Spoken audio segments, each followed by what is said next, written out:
सुप्रभात बच्चों। आज की कक्षा आरंभ करने से पहले मैं आपसे कुछ प्रश्न करना चाहूंगी और आप उसे अपनी बुद्धिमत्ता के आधार पर हल करेंगे। पहला, धरती का भगवान किसे कहा गया है? दूसरा, वास्तविक आराधना क्या है? धर्म, कर्म दोनों में से किसकी महत्ता अधिक है? बच्चों, धरती का भगवान डॉक्टर है जो अपने प्राणों को हथेली पर रखकर अपने मरीजों का इलाज करता है। वास्तविक आराधना कर्म है। धर्म और कर्म में से कर्म की महत्ता अधिक है क्योंकि जो कर्म करता है प्रभु उनसे अपने आप ही प्रसन्न हो जाते हैं।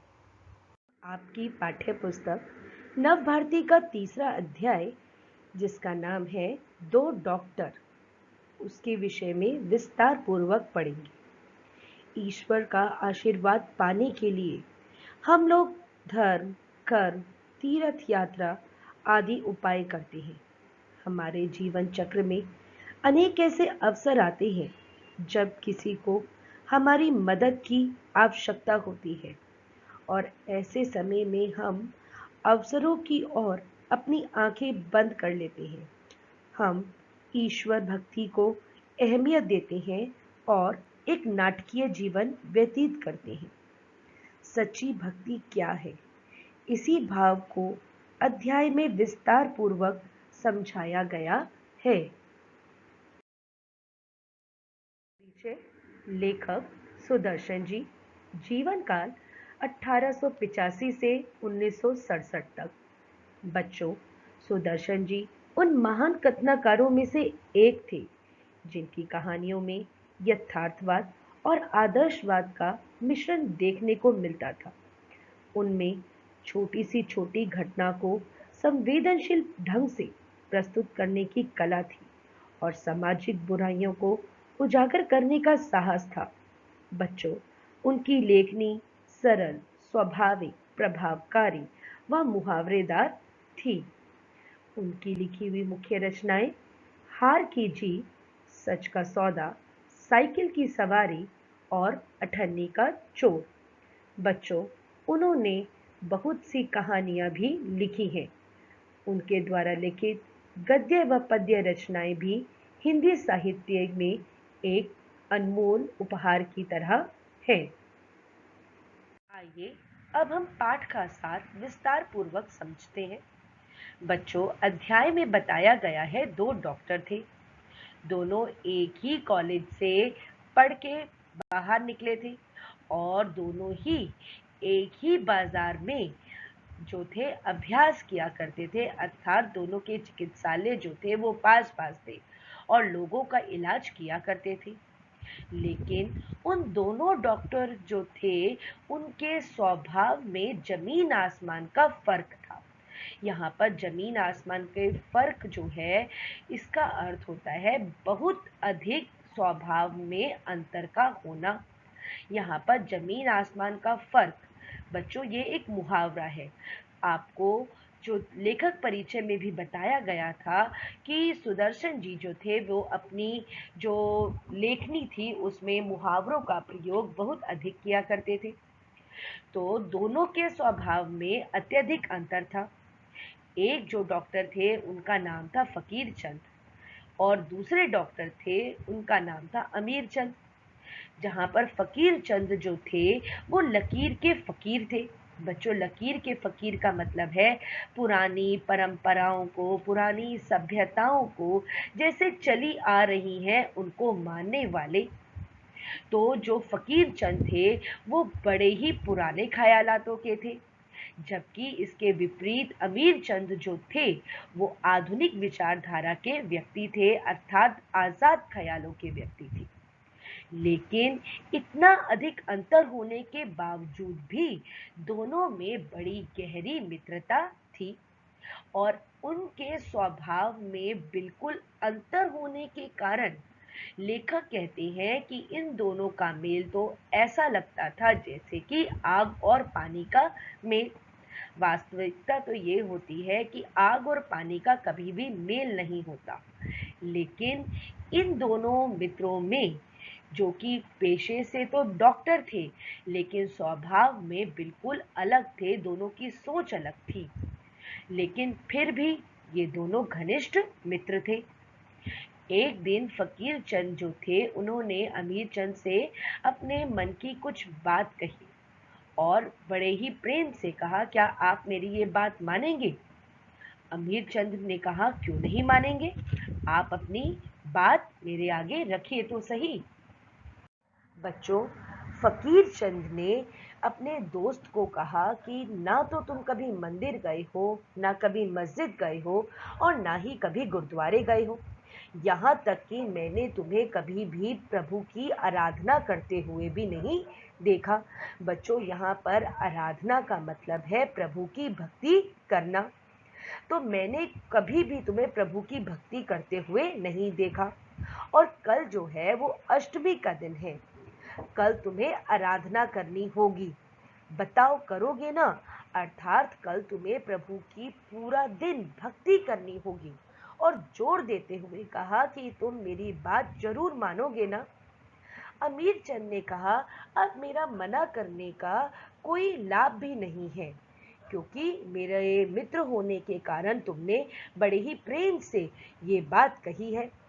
लेकिन मैं तुमसे एक बात यह पूछना चाहता हूँ कि यदि अगर मैं प्रभु की भक्ति करता हूँ, तो इससे तुम्हें क्या लाभ होगा? तो फकीर चंद ने कहा, मेरी आत्मा प्रसन्न होगी कि चलो मेरे मित्र ने मेरी एक बार तो बात मानी और मेरे कहने पर प्रभु की भक्ति की। अपने दोस्त की बात मानने के लिए फकीर चंद भी सुबह उठे और उन्होंने स्नान किया, अपनी पत्नी, माँ और नौकर को बुलाया और उन्हें कहा कि मैं जाप कर रहा हूँ, यदि अगर कोई मिलने आए तो कह देना कि वो बाद में आए। और यह कहकर अमीर चंद जो थे, उन्होंने अपने कमरे का दरवाजा बंद किया और आसन पर बैठकर माला फेरने लगे।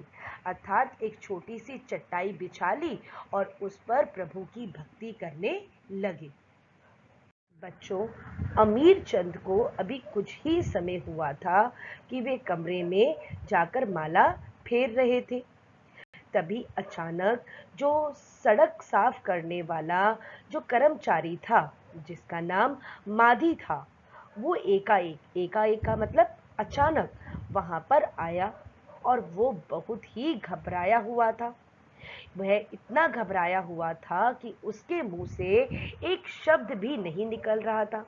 बच्चों, जब हम बहुत घबरा जाते हैं, डर जाते हैं, या हमें किसी बात की चिंता होती है, तो हमारे मुंह से एक शब्द भी नहीं निकलता, बस जोर जोर से हाँफ रहा था। मतलब हाँफने का मतलब होता है जोर जोर से उसकी सांस जो थी वो चल रही थी, लेकिन परेशानी के कारण वह एक शब्द भी मुंह से निकाल नहीं पाया। इतने में अमीर चंद की जो पत्नी सावित्री थी, उन्होंने पूछा, क्यों माधी, इतने घबराए हुए क्यों हो? अर्थात सावित्री ने भी माधी की परेशानी का कारण पूछा।